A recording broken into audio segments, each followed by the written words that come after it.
Hello दोस्तों, नमस्कार। आज है 16 मई और हम 16 मई से बनने वाले करंट अफेयर के क्वेश्चनों पर डिस्कस करने वाले हैं। अगर आप हमारे चैनल पर नए हैं तो हमारे चैनल को सब्सक्राइब करें, वीडियो को लाइक करें, शेयर करें और कमेंट करें। आज की क्लास बहुत इंपॉर्टेंट क्लास होने वाली है, वीडियो को ज़रा ध्यान से देखिएगा। चलिए, आज का पहला क्वेश्चन है, हाल ही में किस ओलंपिक स्वर्ण पदक विजेता को टेरिटोरियल आर्मी में मानद लेफ्टिनेंट कर्नल की उपाधि से सम्मानित किया गया है? हाल ही में किस ओलंपिक स्वर्ण पदक विजेता को टेरिटोरियल आर्मी में मानद लेफ्टिनेंट कर्नल की उपाधि से सम्मानित किया गया है? तो ये किया गया है नीरज चोपड़ा को। किसको किया गया है? नीरज चोपड़ा को। ओलंपिक स्वर्ण पदक विजेता नीरज चोपड़ा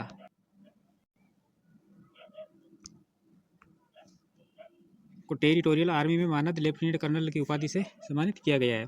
पूर्व सूबेदार मेजर नीरज चोपड़ा को 16 अप्रैल 2025 से प्रभावी टेरिटोरियल आर्मी में मानद लेफ्टिनेंट कर्नल की रैंक प्रदान की गई और यह कदम उन विशिष्ट नागरिकों और सेवा सदस्यों को सम्मानित करने के लिए सरकार की पहल का हिस्सा है जिन्होंने राष्ट्र के लिए उल्लेखनीय योगदान दिया है।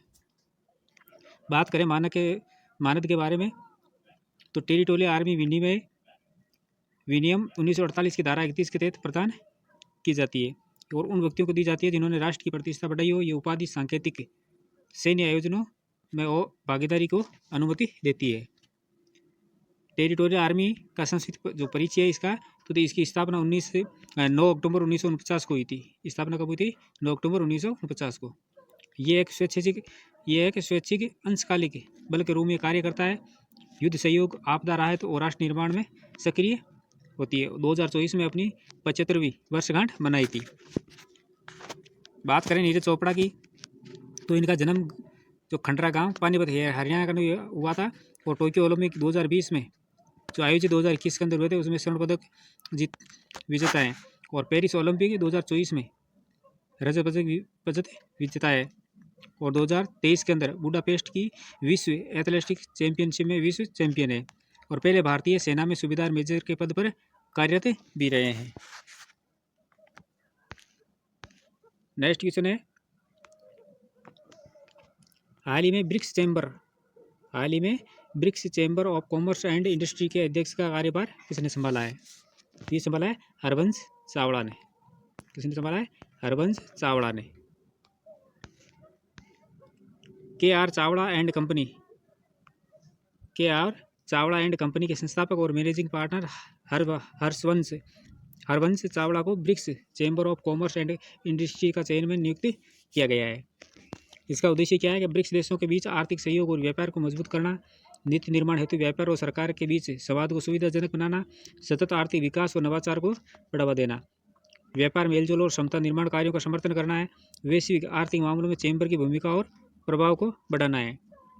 BRICS chambers of commerce and industry एक गैर लाभकारी संगठन है जो ब्रिक्स देशों के बीच व्यापार, निवेश और आर्थिक सहयोग को बढ़ाने का काम करता है और इसी के जो हरबंस चावला है इनको chamber of commerce and industry का चेयरमैन नियुक्त किया गया है। नेक्स्ट क्वेश्चन है, हाल ही में किस देश के ऑलराउंडर खिलाड़ी मेहदी हसन मिराज को ICC पुरुष प्लेयर ऑफ द मंथ चुना गया है? हाल ही में किस देश के ऑलराउंडर खिलाड़ी मेहदी हसन मिराज को ICC पुरुष प्लेयर ऑफ द मंथ चुना गया है? तो ये चुना गया है बांग्लादेश के क्रिकेट खिलाड़ी है मेहदी हसन मिराज, जिनको पुरुष प्लेयर ऑफ द मंथ चुना गया है। कहाँ के? ये बांग्लादेश के।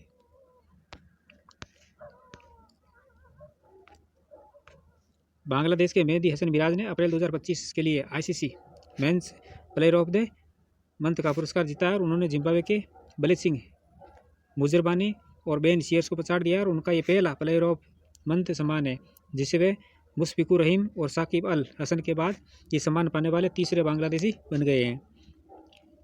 कुल रन जो टेस्ट के अंदर 116 रन बनाए थे, बैटिंग जो औसत थी वो 38.66 थी और कुल विकेट 15 विकेट लिए थे और बॉलिंग औसत 11.86।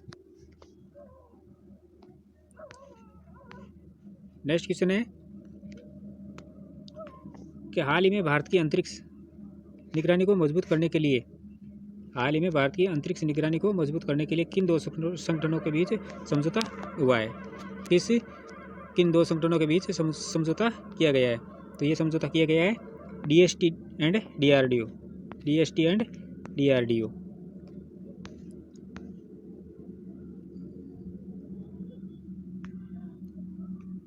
बात करें DST और DRDO, तो DST है विज्ञान और प्रौद्योगिकी विभाग, और DRDO रक्षा अनुसंधान एवं विकास संगठन। भारत की अंतरिक्ष निगरानी क्षमताओं को सुदृढ़ करने की दिशा में एक महत्वपूर्ण कदम उठाते हुए विज्ञान और प्रौद्योगिकी विभाग और रक्षा अनुसंधान एवं विकास संगठन यानी DRDO ने एक रणनीतिक साझेदारी की है, और इस समझौते को औपचारिक रूप से एक समझौता ज्ञापन के माध्यम से अंतिम रूप दिया गया है, जिसे आर्यभट्ट प्रेक्षणीय विज्ञान अनुसंधान संस्थान नैनीताल और instruments research and development establishment और देहरादून के बीच हस्ताक्षरित किया गया है। इस सहयोग का उद्देश्य भारत की भूमि आधारित अंतरिक्ष स्थिति जागरूकता को अत्याधुनिक प्रक्षेपणीय सुविधाओं और अनुसंधान विशेषज्ञता के संयुक्त उपयोग के माध्यम से को मजबूत करना है। ARIES नैनीताल यानी DST के अंतर्गत कार्य करती खगोल विज्ञान, खगोल भौतिकी और वायुमंडल विज्ञान में अग्रणी अनुसंधान संस्थान है। एशिया की सबसे बड़ी दूरबीनों में से एक 3.6 मीटर की देवस्थल ऑप्टिकल टेलीस्कोप का संचालन करता है, और ST रडार जैसे उन्नत वायुमंडलीय निगरानी प्रणालियों से लैस है, और IRDE देहरादून DRDO के अंतर्गत है, और रक्षा प्लेटफॉर्म जर्मनी नौसेना वायु और अंतरिक्ष के लिए इलेक्ट्रो ऑप्टिकल निगरानी प्रणालियों की विशेषज्ञता है।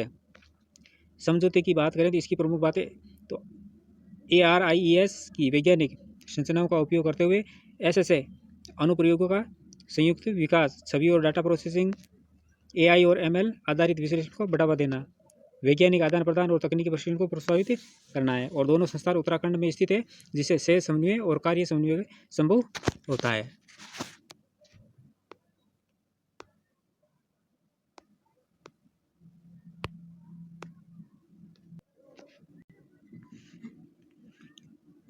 नेक्स्ट क्वेश्चन है, हाल ही में भारत के गिफ्ट सिटी में शाखा खोलने वाला पहला मिडिल ईस्ट का राष्ट्रीय बैंक कौन सा है? हाल ही में भारत के गिफ्ट सिटी में शाखा खोलने वाला पहला मिडिल ईस्ट का राष्ट्रीय बैंक कौन सा है? तो ये है कतर। कौन सा है? कतर। भारत के गिफ्ट सिटी में मध्य पूर्व का पहला राष्ट्रीय बैंक शाखा खोलने वाला कतर नेशनल बैंक है। कतर नेशनल बैंक मध्य पूर्व और अफ्रीका का सबसे बड़ा वित्तीय संस्थान है, और ये भारत के पहले अंतर्राष्ट्रीय वित्तीय केंद्र और विशेष आर्थिक क्षेत्र गुजरात की गिफ्ट सिटी में अपनी शाखा खोलेगा। कहाँ खोलेगा? गुजरात में।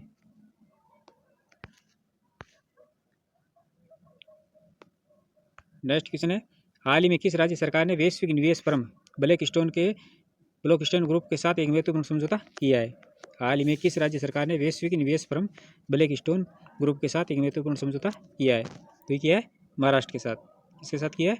महाराष्ट्र के साथ।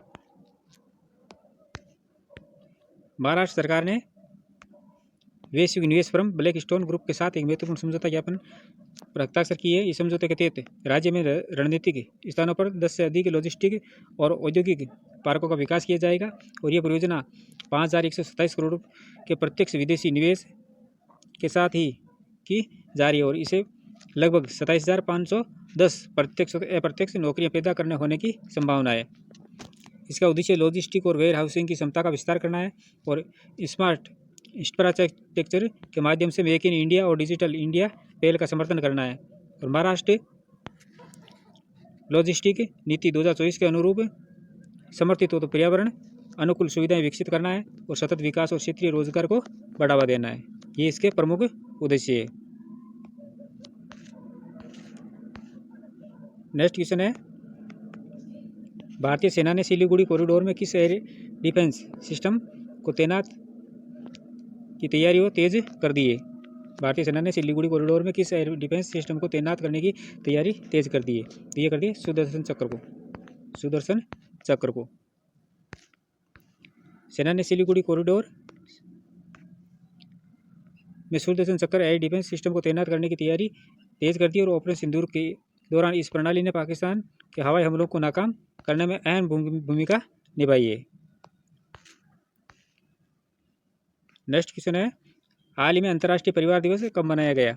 हाल ही में अंतर्राष्ट्रीय परिवार दिवस कब मनाया गया? तो ये मनाया गया 15 मई को। कब मनाया गया? 15 मई को।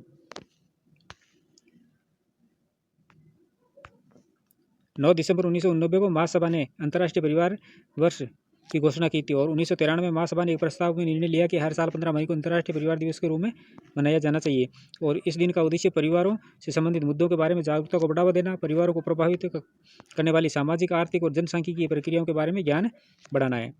2025 की जो थीम है वह सतत विकास के लिए परिवार उन्मुख नीतियाँ, सामाजिक विकास के लिए दूसरे विश्व शिखर सम्मेलन की और सामाजिक विकास के लिए दूसरा विश्व शिखर सम्मेलन 4 से 6 नवंबर 2025 को दोहा कतर के अंदर आयोजित किया जाएगा।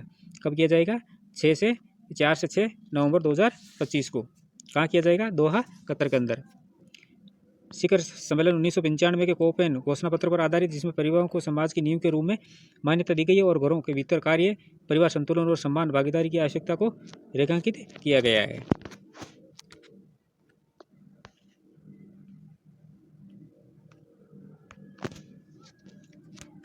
प्रीवियसली क्वेश्चनों का रिवीजन कर लेते हैं। हाल ही में भुवन रिबू विश्व कानून कांग्रेस सम्मान पाने वाले पहले भारतीय वकील बने हैं। अजय कुमार को संघ लोक सेवा आयोग यानी यूपीएससी का अध्यक्ष नियुक्त किया गया है। और हाल ही में राष्ट्रपति जगदीप धनखड़ द्वारा बंडारू दत्तात्रेय की आत्मकथा जनता की कहानी का विमोचन किया गया है। और हाल ही में भारतीय मूल की प्रमुख कनाडाई राजनीतिज्ञ अनीता आनंद को कनाडा का नया विदेश सचिव नियुक्त किया गया है। और हाल ही में भारत ने मालदीव की मदद के लिए $50 मिलियन का ट्रेजरी बिल पास किया है। पद्मश्री से सम्मानित कृषि वैज्ञानिक डॉक्टर सुबन्ना अय्यप्पन का निधन हो गया है। और हाल ही में अंडमान सागर के एक ऊपरी वायुमंडलीय चक्रवात परिसंचरण की पहचान हुई है, जिसे चक्रवात शक्ति का नाम दिया गया है, जो श्रीलंका के द्वारा दिया गया है। और हाल ही में भारत के 52वें मुख्य न्यायाधीश के रूप में न्यायमूर्ति BR गवई ने शपथ ली है। तो दोस्तों ये थी हमारी आज की क्लास को लाइक भी कर दिया करो। ऐसे ही महत्वपूर्ण प्रश्नों के साथ कल फिर मिलेंगे, तब तक के लिए धन्यवाद।